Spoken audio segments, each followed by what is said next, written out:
El Palacio de la Música tiene más sorpresas musicales para los yucatecos, para lo que resta del año, con espectáculos de gran calidad y algunos sin costo. El director del recinto, Malek Abdallah Haddad, resaltó el concierto que ofreció Cecilio Pereira en el Palacio de la Música, que registró lleno en total e inauguró el programa Conciertos de Bolsillo.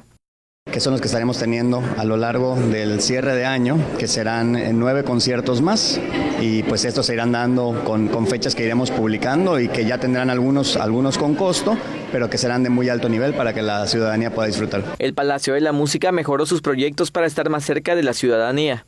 En el trimestre pasado hicimos más de 120 eventos, tanto en el Museo Interactivo como en la sala de conciertos. Hemos estado trabajando mucho para que tenga mucha difusión, muchos eventos el Palacio de la Música, y pues viene un cierre de año muy movido, donde a la fecha ya tenemos agendados de aquí al cierre de año 39 conciertos, más los conciertos didácticos del Museo Interactivo. Además, se ofrecen talleres de guitarra para niños de 6 a 12 años y talleres nivel intermedio y avanzado para adultos. Con imágenes de Juan Velázquez, César Gómez, Teleyucatán te informa.